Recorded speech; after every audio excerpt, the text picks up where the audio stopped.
Welcome to the Become a Writer Today podcast with Brian Collins.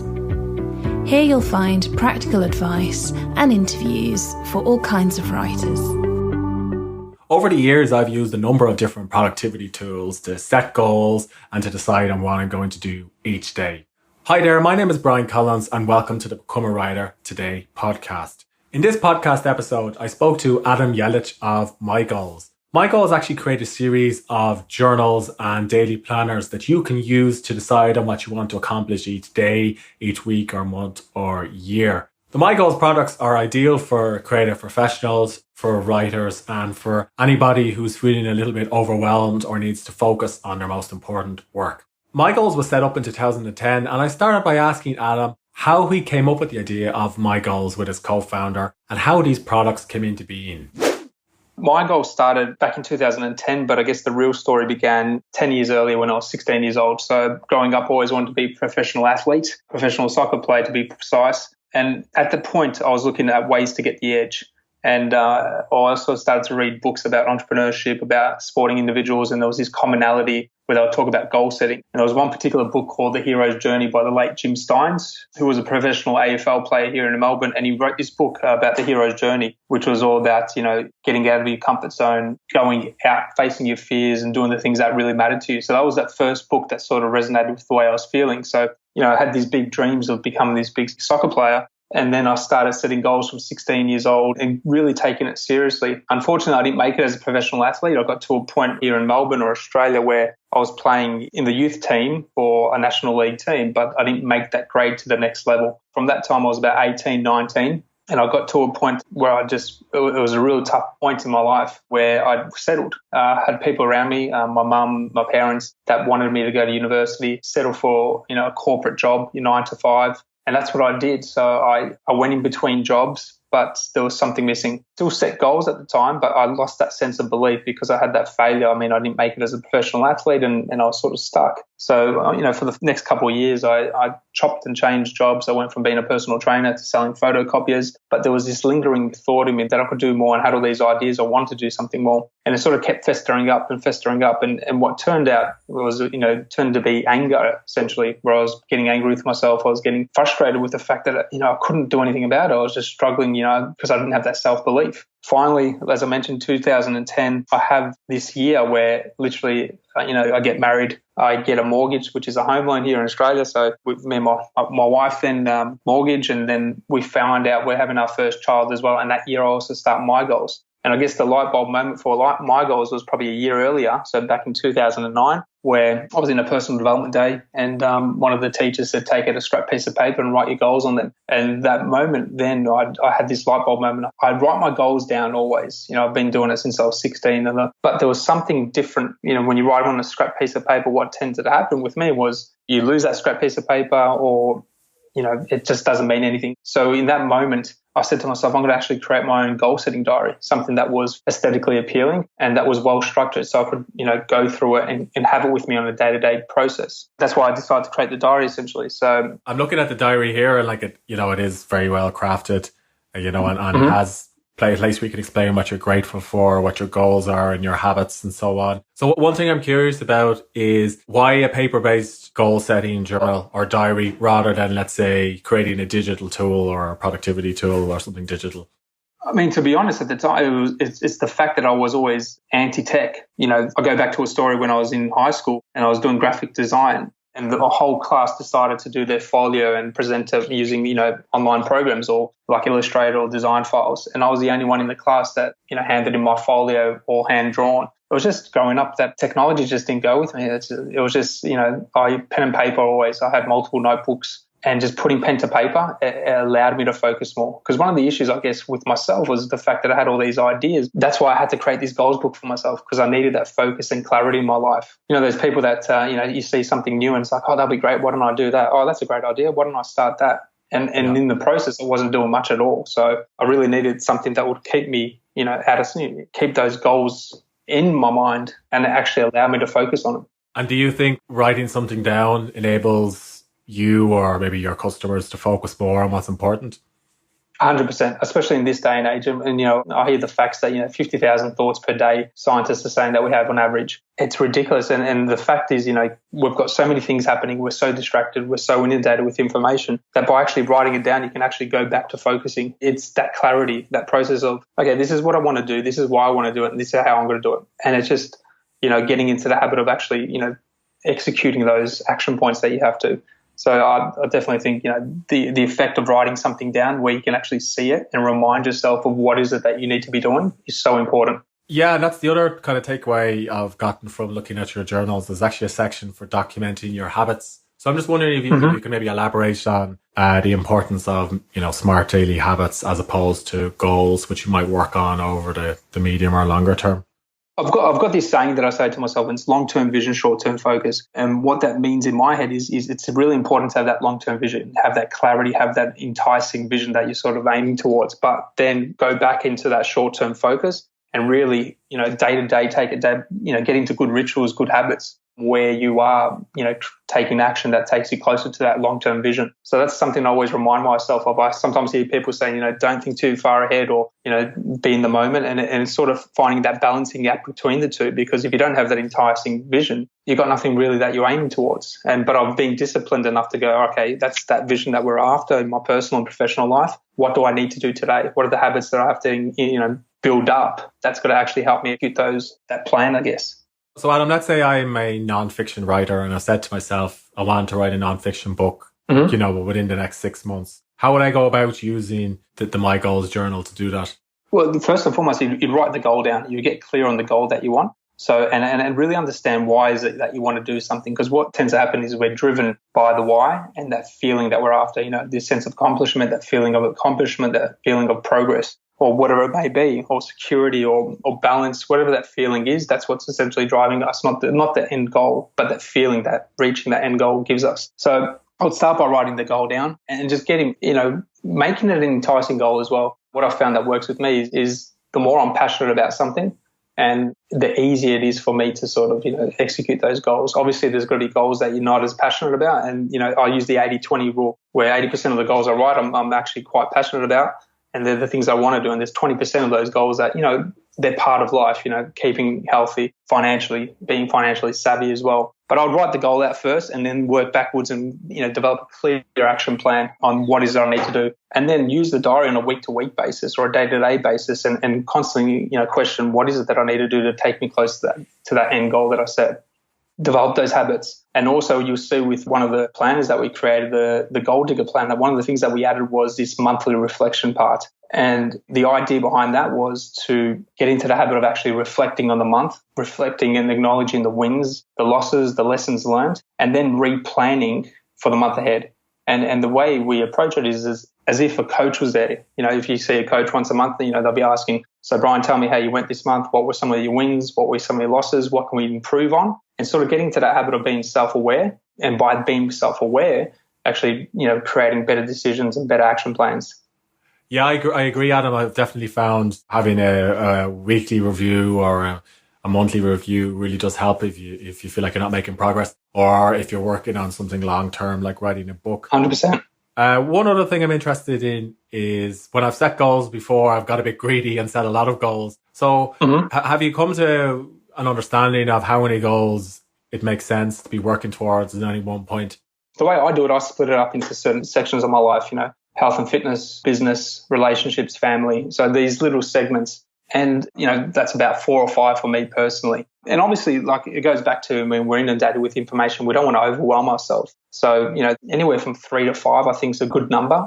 But then again, you could be setting some short-term goals weekly. So that can, increase the number to 10, 20, or whatever it may be. For anyone that's starting out setting goals, I think, just set one goal and then take action on that and start building that momentum and that belief in yourself. Because what tended to happen with me when I first started, the idea was I created this book and I was at a level where it was like, imagine I could get this into one bookstore. That was the goal. Imagine I can get into one bookstore. I get into one bookstore. And then all of a sudden, the belief and that momentum starts building. It's like, what if I can get this into 10 bookstores? And then it jumps to, what if I can get this into interstate bookstores and then international? And so it's about sort of building that momentum for yourself. So not setting yourself up for failure, but, setting a goal that you can actually reach get the result, tick it off, and then sort of work towards a bigger goal. And then once you build that momentum and that belief, you'll be like, okay, let's go big here. Just get into the game a little bit and then sort of build up from there.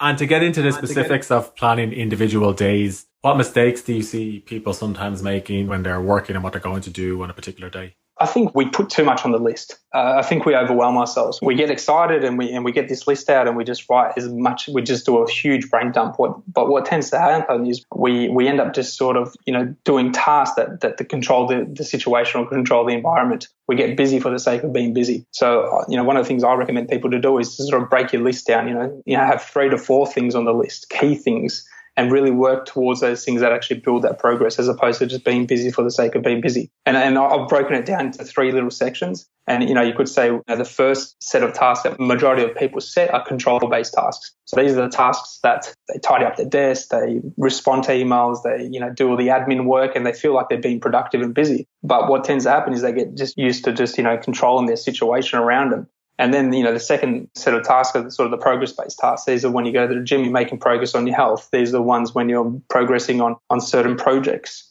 And the last set of tasks that I try to work on a lot is the belief tasks. And these are the things that take me out of my comfort zone and help me actually grow as an individual. So I think that what people tend to get stuck is with the control-based tasks. They get into that, that habit of just being busy for the sake of being busy, and then they don't really make progress or build that belief in themselves. One other thing I've struggled with is I might set goals that are important to me personally or perhaps for my business. But then I might have other commitments that I have to meet, and somebody might ask me to do something. Like, let's say I'm working for a large company and that might align with their goals. So how do I balance my responsibilities and commitments to other people versus what I want to achieve either personally or in a project that I'm working on myself? Is that coming down to time that is that the issue that you spread too thin, or is that what you're sort of saying? Is that what you mean by that? Or it could be, let's say, if I feel overwhelmed by the demands that are coming at me from other people that I'm working with, and then also what I want to achieve personally.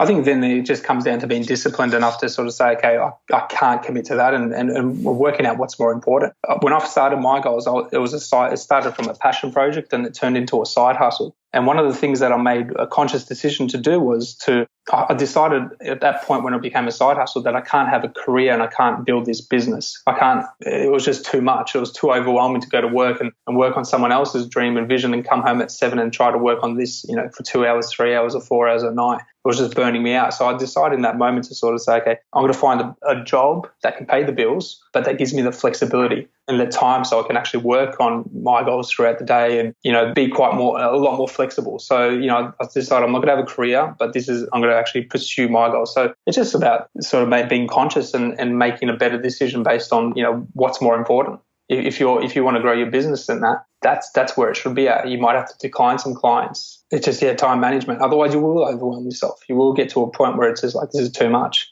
So, do you think it's important to sometimes take a step back from working towards goals, like to build in, whether it's a break or a vacation or 100% a way of decompressing?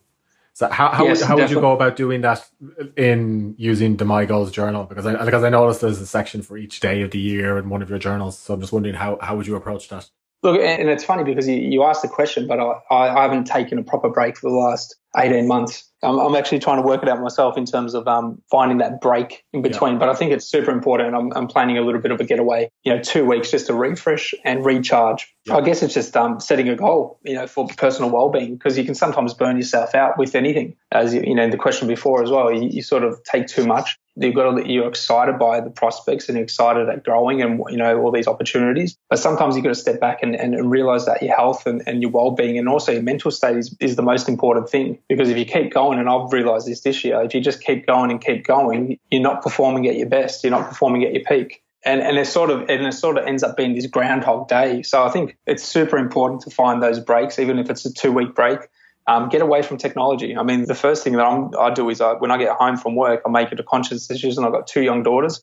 Check my emails before I'm about to head off. And then when I get here, it's put my phone away and I decide to be more present. And it's really challenging. It's definitely challenging. It's always, in the back of your head, is anyone emailed, or I want to check my phone? But it's a simple thing that's helps me sort of recharge and rejuvenate. Otherwise, you're always looking on Instagram, you're seeing what other people are doing in terms of their businesses, and it's a never-ending cycle in your head. So having a break and working out solutions in the interim. If you can't have a holiday, then work out solutions. Okay, can I break up the environment? Can I go for a walk? Can I, play a sport or catch up with friends? I think it's super important. Yeah, no, I definitely agree. Adam, and one other thing that struck me is actually the design and quality of the MiGoals journals themselves. Like it looks to me like you've gone through a lot of thought when you're considering what to put on each page. Mm-hmm. So I'm just wondering how you came to the final print design of the MiGoals journal, or if this is something you went backwards and forwards with a designer.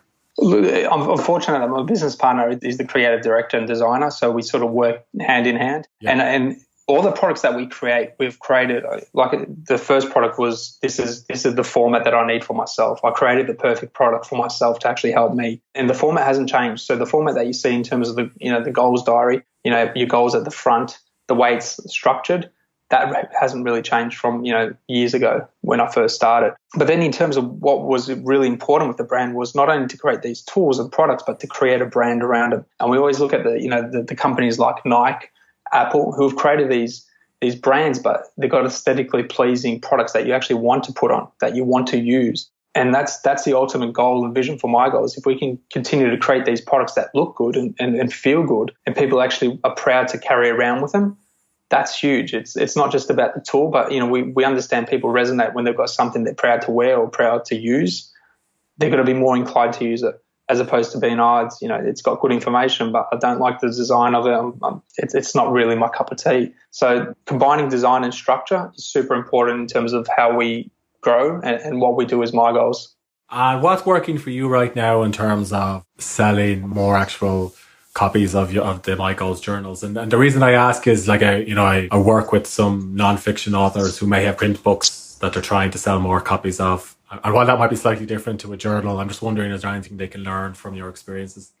In terms of selling, I mean, online's definitely, as a market, the online market is definitely growing. We're up 100% same time from last year, which is amazing. It's just putting out content and sort of developing that following around the brand, the value add things that we can add. So tweaks onto the website in terms of adding these value add, the post emails that we send them, just tweaking these 1%ers that make a big difference in terms of people going, okay, these guys actually care. These guys understand my pain when I'm shopping, and, trying to think of the customer as much as we can.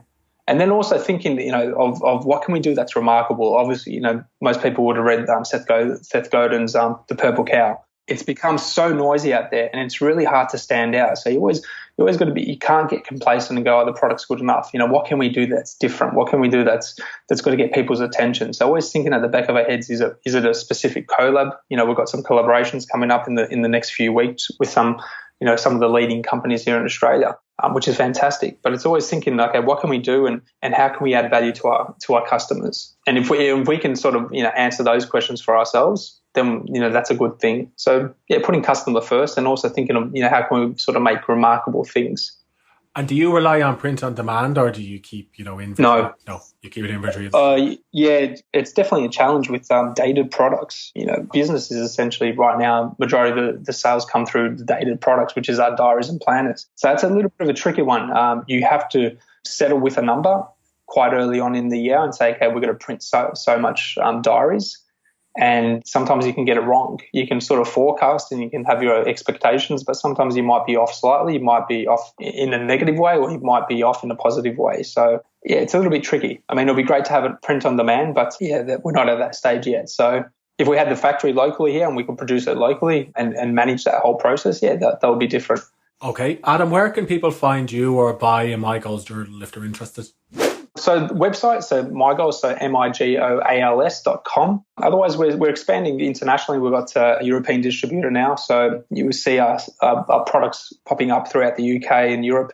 We've got Selfridges, I think, who are going to take on the product, which is fantastic. Predominantly online, so MiGoals.com.au, throughout sort of select bookstores, gift stores throughout Australia and also Europe as well.